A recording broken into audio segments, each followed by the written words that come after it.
Assalamualaikum warahmatullahi wabarakatuh. Waalaikumsalam warahmatullahi Alhamdulillahilladzi an'ama alaina bi nikmatil iman wal islam. Wassalatu wassalamu ala asrafil anam Sayyidina Muhammadin wa ala alihi wa sahbihi ummatihi bi jalam. Ashhadu an la ilaha illallah wa asyhadu anna Muhammadan abduhu war rasuluh.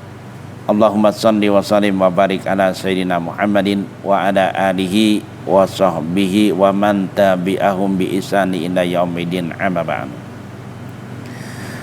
Puja dan puji syukur senantiasa kita panjatkan kehadiran Allah Subhanahu wa taala atas izinnya, atas barakah hidayah inayah yang telah dilimpahkan kepada kita sekalian.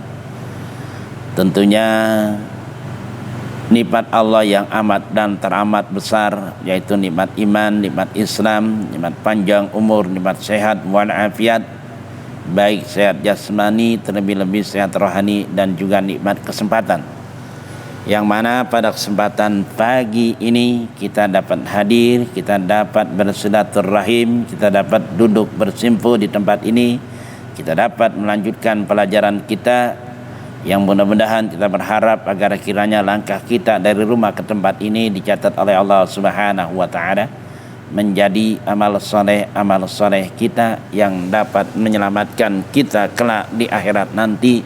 Amin amin ya rabbal alamin.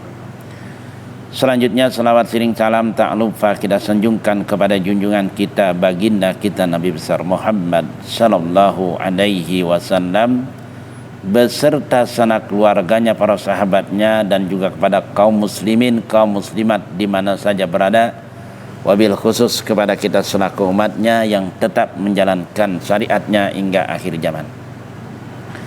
Selanjutnya, sebagaimana biasa, setiap kita membuka pelajaran kita ada kata penghantar, di mana kata Rasulullah ada 3 faktor penghancur. Faktor kebinasaan ada 3. Apabila ada nih di diri kita, di keluarga kita, kemudian secara pribadi, secara jamaah, kemudian di lingkungan kita, ada 3 faktor ini, kata Nabi, itu katanya akan binasa, akan hancur. Semoga kiranya kita tidak ada di faktor yang Nabi sebutkan, faktor penghancur, faktor kebinasaan. Karena ini kebinasaan bukan hanya di dunia dan kebinasaan di akhirat.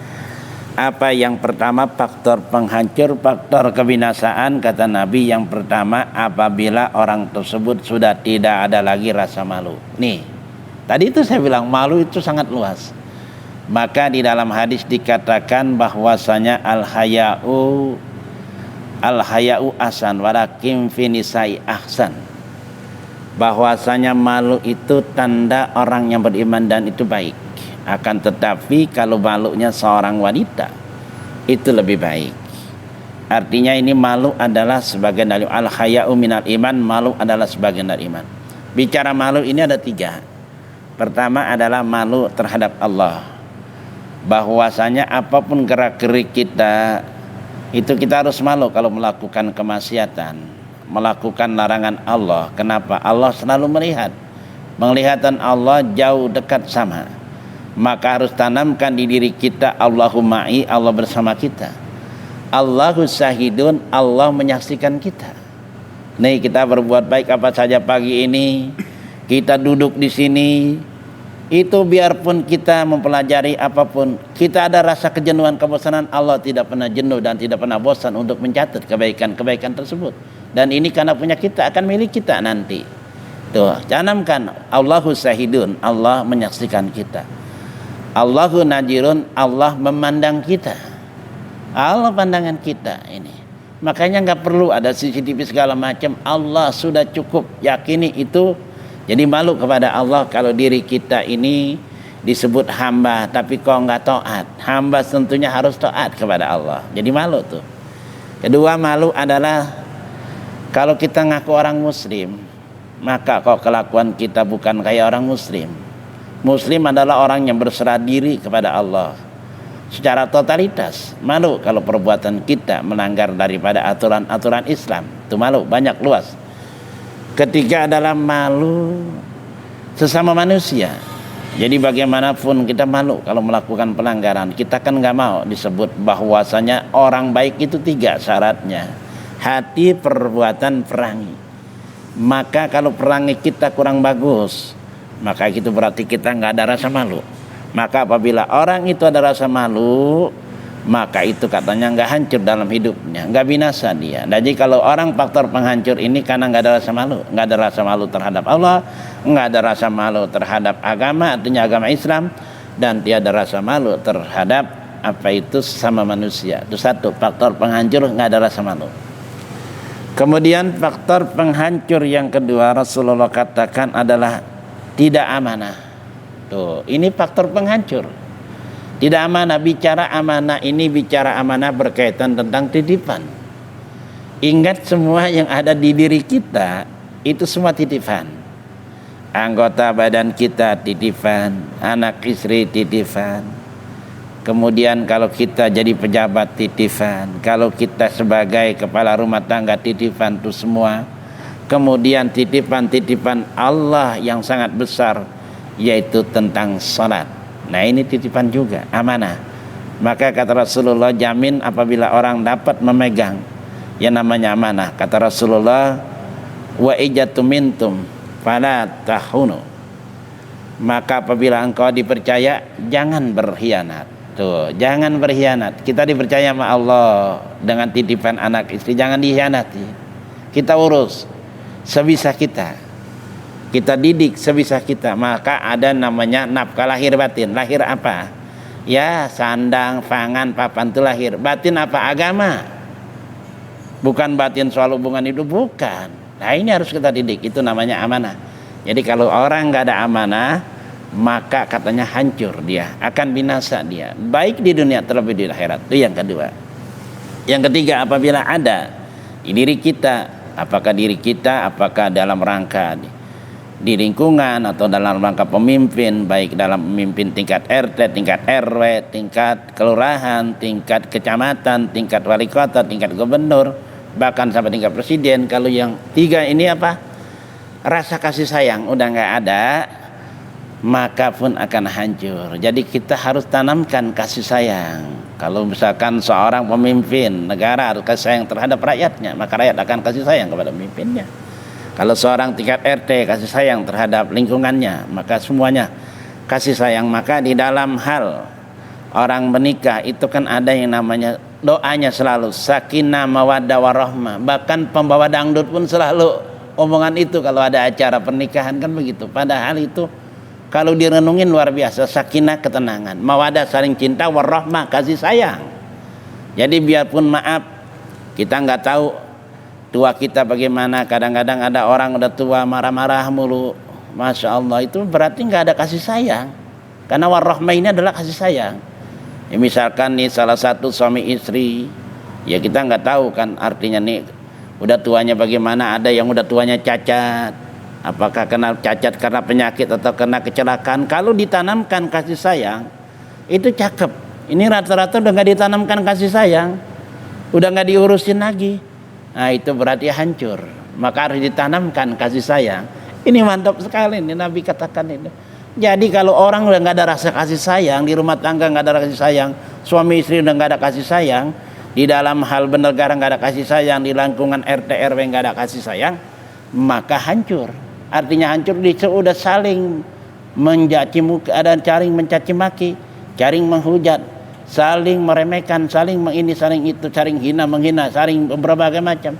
Karena nggak ada kasih sayang, maka harus ditanamkan betul-betul kita berlawanannya tadi itu. Kita harus malu, kemudian keduanya kita harus amanah, ketiganya kita harus ada kasih sayang. Karena kalau nggak ada yang 3 itu, maka hancur dan akan binasa. Ini saja. Selanjutnya kita kupas tentang surutun khutbata ini asyaratun. Bermula segala syarat 2 khutbah itu 10. Nih. Jadi setiap rukun ada yang namanya syarat, ada yang namanya rukun. Jadi persyaratan sama rukun itu selalu berdampingan.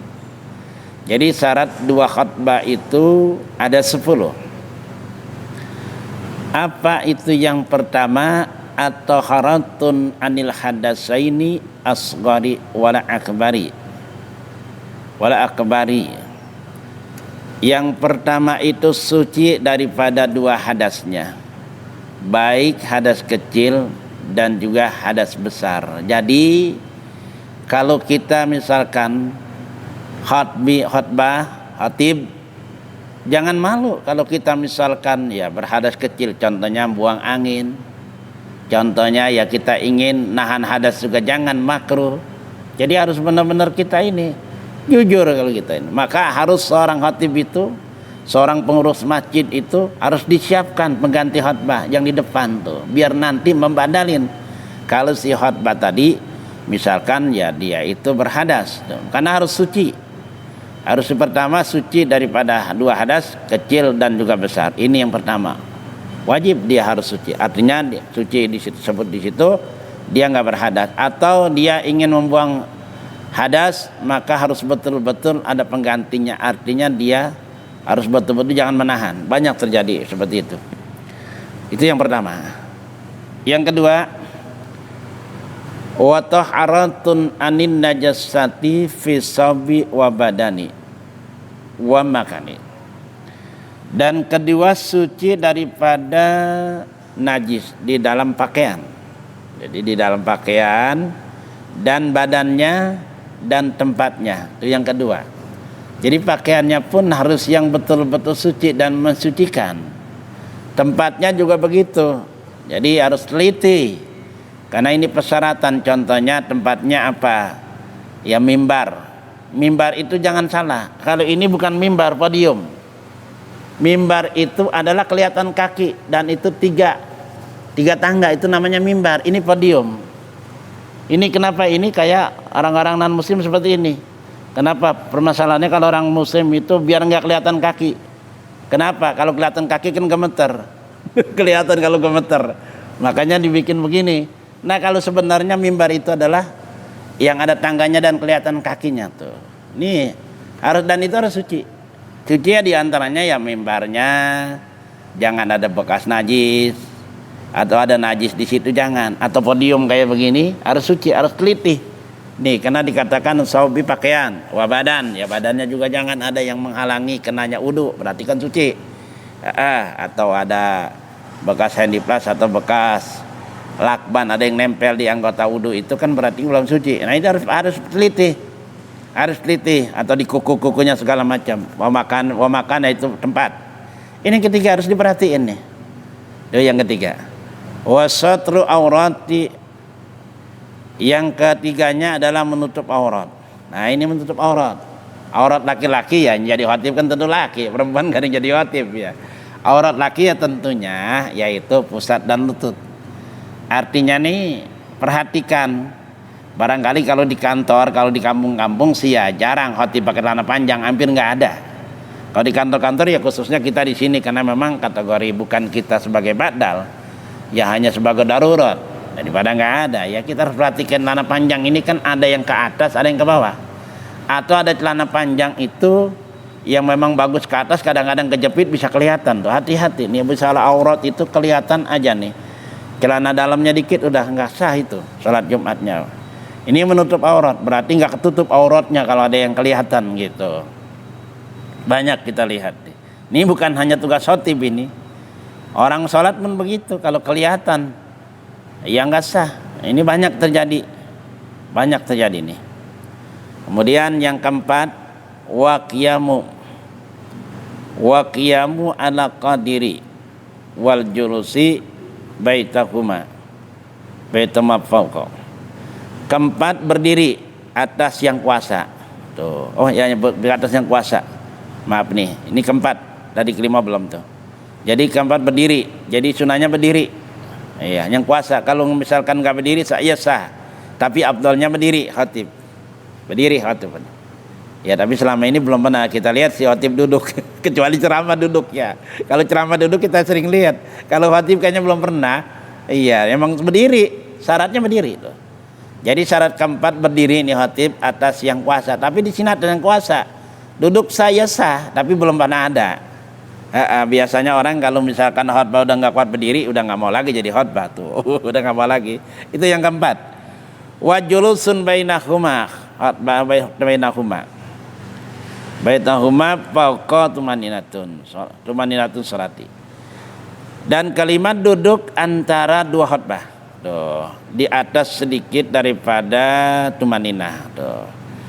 Salat. Tuh. Jadi duduk itu adalah syarat. Jadi kalau ada orang khotbah, ada yang berdiri aja tuh, pernah ada yang berdiri. Khotbah Idul Fitri ya nggak sah, karena ini syarat tuh. Jadi duduk antara dua khotbah. Sekedar apa sih? Sekedar tumanina sholat. Tumanina sholat sekedar subhanallah nggak apa-apa, yang penting duduk. Ini nih banyak nggak ada orang yang nggak duduk kata dia salah. Ini kan bicara syarat nih. Daripada tumanina sholat tuh sebentar aja. Sebenarnya tumanina sholat kita baca subhanallah itu udah tumanina, berhenti. Duduk tuh. Yang kelimanya duduk sebentar, maka disiapin bangku tuh. Cerdas di hati. Kan emang duduk. Andai kayak kemarin tuh yang nggak boleh ada Jumatan segala macam, dia duduk di bawah. Iya, karena nggak disiapin bangku. Kenapa? Kalau nyiapin bangku seakan-akan dia masih ngelawan. Artinya ngelawan apa? Ngelawan aturan gitu loh. Tuh, iya nggak boleh. Ini duduk katanya. Yang kelima, wal muawalatun bainakuma wa baina salati wa an takuna bil arafayati. Dan keenam berturut-turut antara dua khutbah dan antara salat dan antara dua salat. Yang keenam berturut-turut antara dua khutbah dan antara salat. Tuh, yang keenam berturut-turut.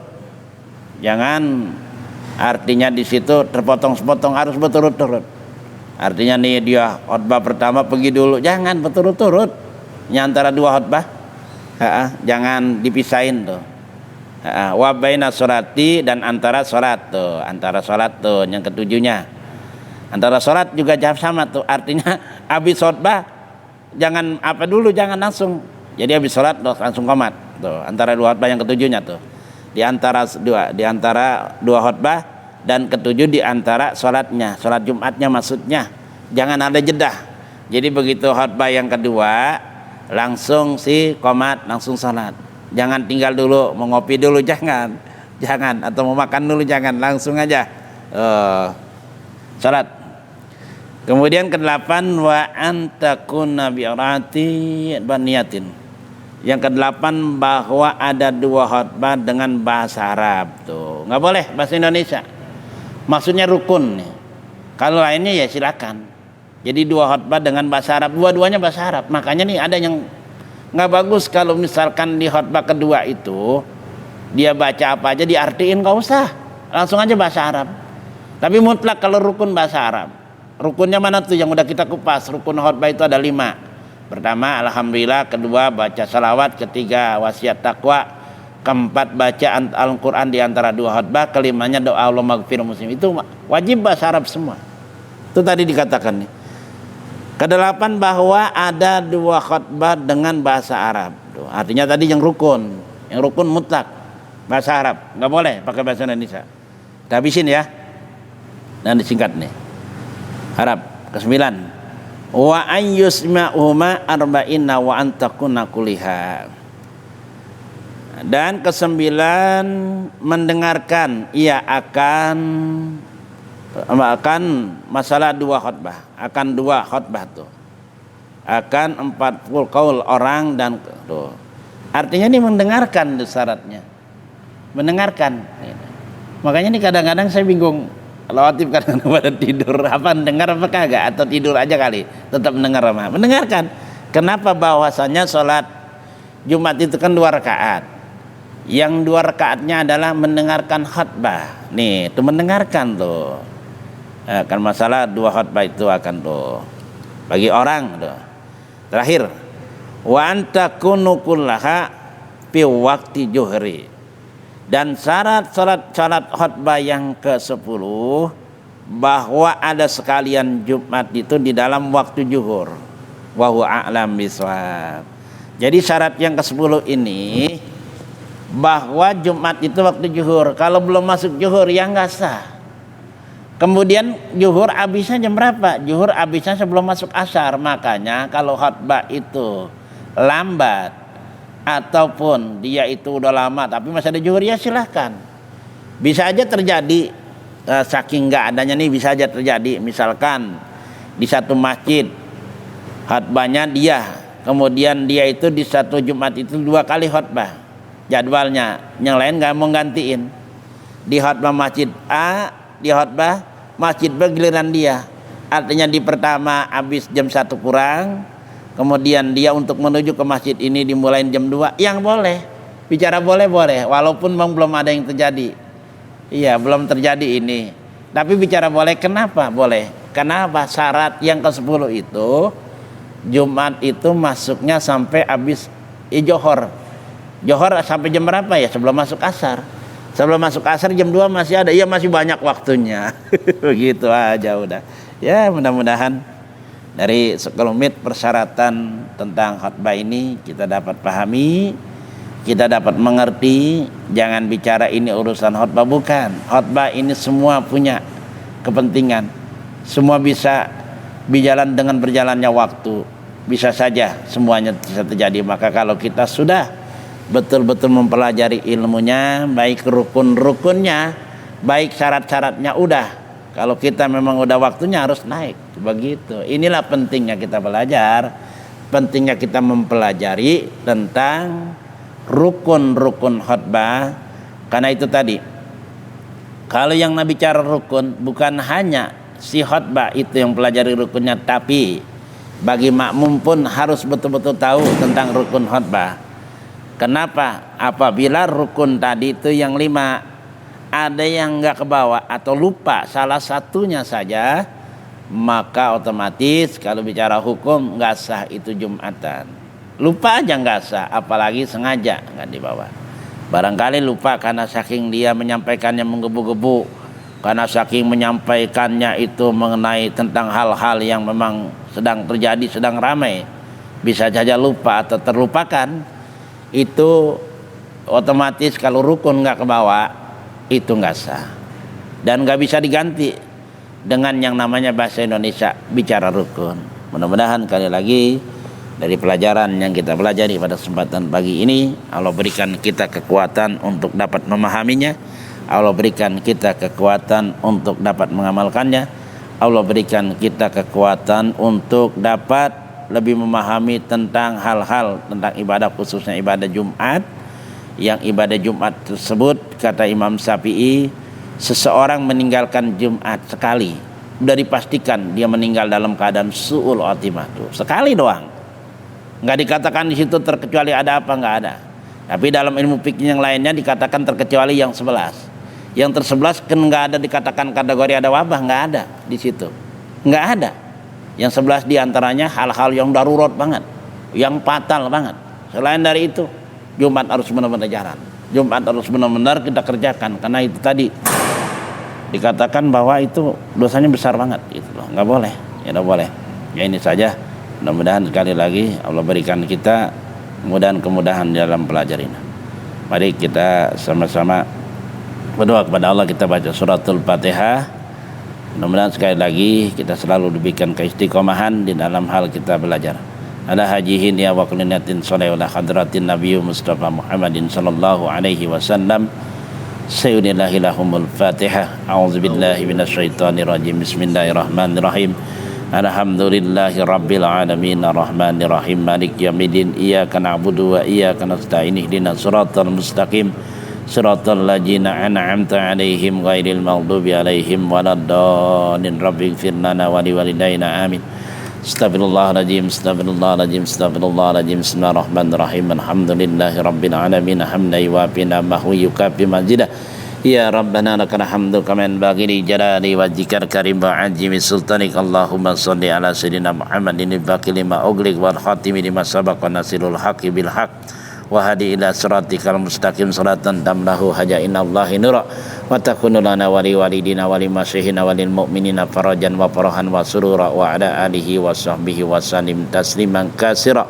Allahumma inna a'udzubika min ilmi la yanfa wa bi qalbi la yasa wa min nafsin la tasba wa min du'ai laisman sari ulai arba'um lam majukna mutaba'an nabi sallallahu alaihi wasallam awalan wal akhiran wa jahiran wa batinan wa qa'lan wa fi'lan wa ta'atan wal ibadah wa amalan salihan wa dahu Allahumma ansurna fa innaka khairun nasirin wa tahlana fa innaka khairul fatihin waghfir lana fa innaka khairul ghafirin warhamna fa innaka khairur rahimin warzuqna fa innaka khairur raziqin wadina wa najina minadz zalimin wal kafirin rabbana taqabbal minna innaka antas samiul alim wa tub alaina innaka antat tawwabur rahim rabbana atina fid dunya hasanah wa fil akhirati hasanah wa qina adzabannar wa sallallahu alaihi wasallam Muhammadin sallallahu subhanaka rabbika rabbil izzati amma yasifun wa salamun alal mursalin walhamdulillahi rabbil alamin kurang lebihnya mohon maaf. Billahi taufiq wal hidayah. Assalamualaikum warahmatullahi wabarakatuh.